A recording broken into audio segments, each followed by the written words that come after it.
आप देख रहे हैं आपका अपना टीवी चैनल आरजे रमझाझर।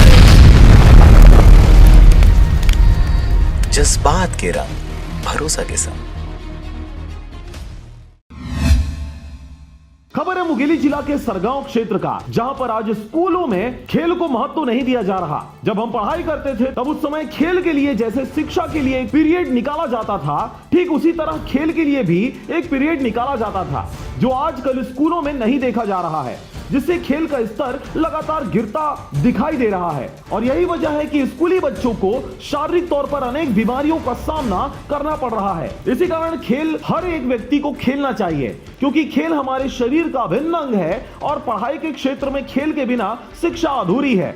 शिक्षा के साथ साथ बच्चों को खेलों में बढ़ चढ़कर भाग लेना चाहिए। उक्त बातें नगर पंचायत अध्यक्ष राजीव तिवारी नगर पंचायत सरगांव के उन्मुक्त खेल मैदान में आयोजित सरगांव प्रीमियर लीग क्रिकेट प्रतियोगिता के शुभारंभ के अवसर पर कहा। साथ ही आयोजक टीम को सफलतापूर्वक आयोजन के लिए बधाई भी दी। इस बीच शुभारंभ के अवसर पर पहला मैच मुड़ीपार व नया पारा के मध्य खेला गया, जिसमें मुड़ीपार की टीम विजेता रही। मुड़ीपार के मुकेश को मैन ऑफ द मैच घोषित किया गया। वहीं दूसरा मैच टेमरी व उड़गन के मध्य खेला गया, जिसमें टेमरी की टीम विजेता रही। इस मैच में टेमरी के अरविंद को मैन ऑफ द मैच घोषित किया गया। आपको बता दें कि प्रतियोगिता में प्रथम पुरस्कार 21,001 रुपए एवं ट्रॉफी राजेंद्र शुक्ला को प्राप्त हुआ। वहीं द्वितीय पुरस्कार 11,001 रुपए और साथ ही ट्रॉफी सुनील यादव को प्राप्त हुआ। इसके अलावा तृतीय पुरस्कार 5,001 रुपए और ट्रॉफी दीपक साहू को दिया गया। इस शुभारंभ के अवसर पर एल्डरमैन सुनील यादव, मुरली बजाज,